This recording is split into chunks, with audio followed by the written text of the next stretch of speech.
Hello दोस्तों, नमस्कार। कैसे आप लोग? आशा है कि आप लोग अच्छे होंगे। चलिए दोस्तों, आज हम बात करते हैं UGC net paper second optional subject जो कि कॉमर्स।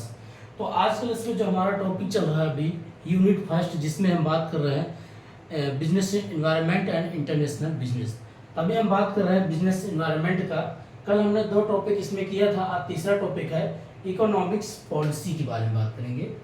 इकोनॉमिक्स पॉलिसी मतलब क्या है दोस्तों? जो अगर आपको बिजनेस एनवायरनमेंट के बारे में बेसिक चीज़ें समझना है तो कम से कम आप बिजनेस इकोनॉमिक्स की पॉलिसी को आपको समझना बहुत जरूरी पड़ेगा।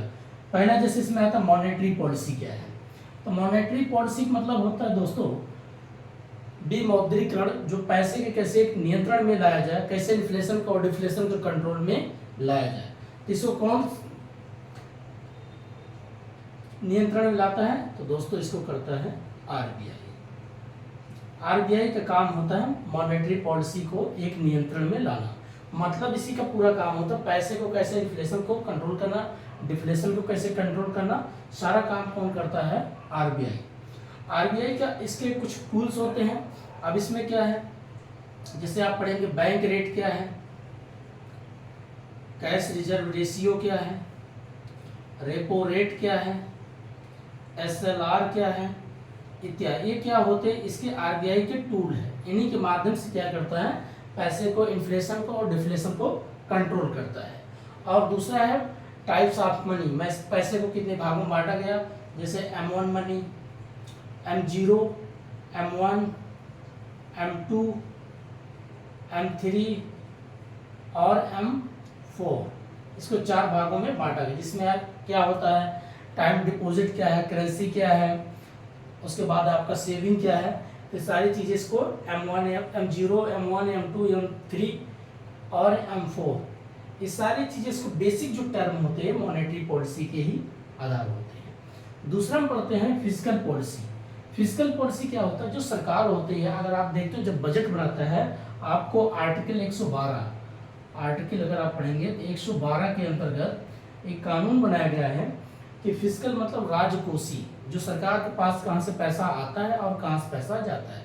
जिससे आप इसमें 2 पार्ट पढ़ेंगे दोस्तों। आपके एक होता है रेवेन्यू रिसीव, एक होता है कैपिटल रिसीव, और फिर इसमें बनता है आपका रेवेन्यू एक्सपेंडिचर और एक बनता है कैपिटल एक्सपेंडिचर। अब इस चीज़ को, बेसिक चीज़ को आपको समझना पड़ता है। एक टर्म होते हैं आपका फिस्कल पॉलिसी की। इसमें गवर्नमेंट क्या करती है? पैसे कहाँ से आते हैं? जैसे टैक्स, मान लीजिए डायरेक्ट टैक्स लगा दिया, इनडायरेक्ट टैक्स लगा दिया, कारपोरेट टैक्स हो गया, कारपोरेशन टैक्स हो गया, जीएसटी आपका टैक्स, वैल्यू एडेड टैक्स हो गया, इत्यादि के माध्यम से आपको क्या करता है? जो आप उसके पास पैसा आता है, रेवेन्यू रिसीव होता है। और फिर उसी पैसे को जब किसी को आप सैलरी देता है तो उसमें क्या हो जाता है? रेवेन्यू एक्सपेंडिचर हो जाता है। दूसरा इसमें एक होता है जो कैपिटल रिसीव और कैपिटल एक्सपेंडिचर। कैपिटल रिसीव मतलब जैसे अगर रोड बनाता है, ब्रिज बनाता है, डैम बनाता है गवर्नमेंट, रेलवे लाइन बिछाता है, तो होता है कैपिटल एक्सपेंडिचर।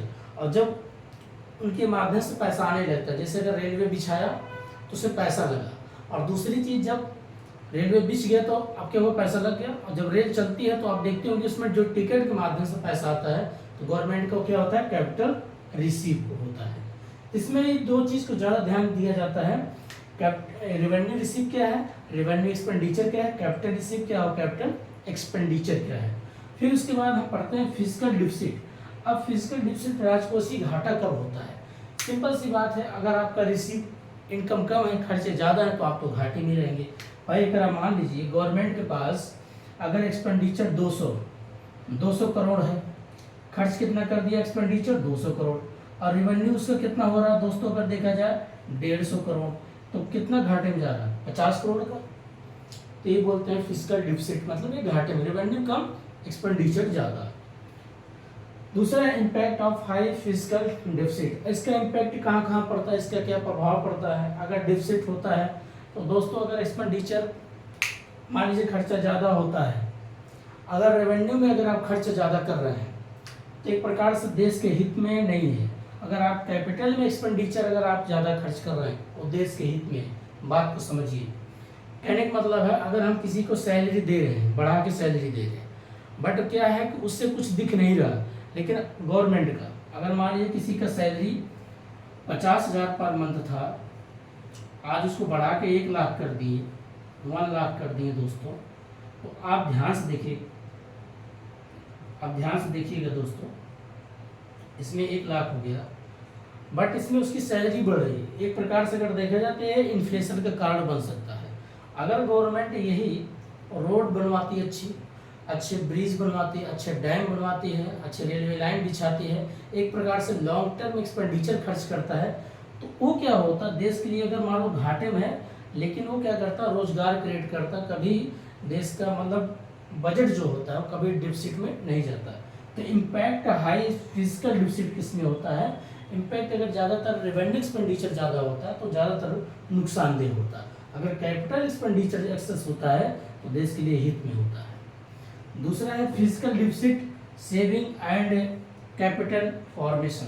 अब वही सारी बात है, फिजिकल की डिफिसिट, इसकी सेविंग कैसे किया जाए, और कैपिटल, देखिए फिजिकल डिफिसिट जो घाटे उसकी बचत कैसे किया जाए, और दूसरा है कैपिटल की मतलब पूंजी की। 2 बातें ध्यान रखना, कैपिटल हमेशा लॉन्ग टर्म की बात करता है, कैपिटल लॉन्ग टर्म की बात करता है, लॉन्ग टर्म,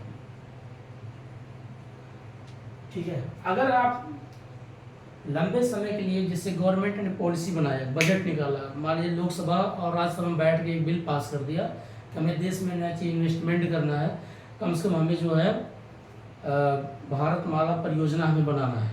भारतमाला परियोजना का मतलब है भारत को चारों तरफ से, ये भारत प्यारा भारत देश है, और मान लीजिए गवर्नमेंट ने बोला हमें सब स्टेट को कोस्टली एरिया से लेकर के मैदानी जो भी है, आपका डेक्कन एरिया हो गया, कोस्टली एरिया हो गया, प्लस आपका प्लेन मैदानी एरिया हो गया, सारे को चारों तरफ से जोड़ना, सभी को जोड़ना। इसमें गवर्नमेंट ने बजट बनाया, जिससे बोला कि हम 50,000 करोड़ रुपया खर्च करना है। अब 50,000 करोड़ रुपया अगर खर्च करना गवर्नमेंट को लॉन्ग टर्म के लिए, अगर इसमें एक्सेस पैसा लगा दिया और बजट में दिख रहा है कि नहीं ये तो घाटे में जा रहा, लेकिन नहीं, इससे कई लोग को रोजगार मिलेगा, रोड बनेगा तो कनेक्टिविटी बनेगी, एक स्टेट से दूसरे स्टेट की कनेक्टिविटी अच्छा होगा, जिससे क्या होगा, बहुत चीज़ इसमें डेवलप होगा, हॉस्पिटल भी जुड़ेंगे, कॉलेज भी जुड़ेंगे, आपका इंपोर्ट एक्सपोर्ट जो व्यापार करते हो वो भी आसान हो जाएगा। तो अगर लॉन्ग टर्म के लिए पैसा खर्च ज़्यादा हो रहा, अगर वो घाटे में दिख रहा है तो आपके देश के लिए बहुत अच्छा है, क्योंकि बाद में पैसा देना शुरू करता है। लेकिन रेवेन्यू एक्सपेंडिचर जैसे शुरुआत में बोला, अगर ये पैसा ज़्यादा खर्च करते हैं तो आपको ज़्यादा वो देता नहीं, क्या करेंगे, आपने ज़्यादा सैलरी लिया, फिर टैक्स लगाएंगे, क्या फ़ायदा मिला, उससे कुछ आउटपुट दिखा नहीं दिखा। मगर अगर आप कोई कैपिटल चीज़ का निर्माण करते हैं, फॉर्मेशन करते हैं, बनाते हैं, तो बहुत अच्छा होता है, लॉन्ग टर्म के लिए सेविंग का काम करता है। तो ये था दोस्तों बेसिक चीज़ें आपको समझना पड़ता है। मैंने ब्रीफ में बताया है कि जो आपका इकोनॉमिक्स पॉलिसी है उस टर्म ये था। कल हम जो दूसरा टर्म बेसिक चीज़ें और लेके आते हैं, ऐसे छोटा छोटा वीडियो रहेगा, बेसिक चीज़ें, ठीक है, जो कि आप 10-10 मिनट में ये बेसिक चीज़ें समझिए। और कहीं से कोई वीडियो मिलता है इससे जुड़ा हुआ, आप किताब, लेकिन एक बार कहेंगे दोस्तों, किताब भी पढ़िए और कहीं से भी कोई वीडियो मिले आप अपने नॉलेज को बढ़ाइए। जरूरी नहीं है कि आपको सिर्फ एक ही वीडियो देखो, कई भी चैनल है, कहीं से भी देखिए, नॉलेज को गेन करिए और आगे बढ़ते रहिए। ठीक है दोस्तों, तब तक के लिए नमस्कार, जय हिंद।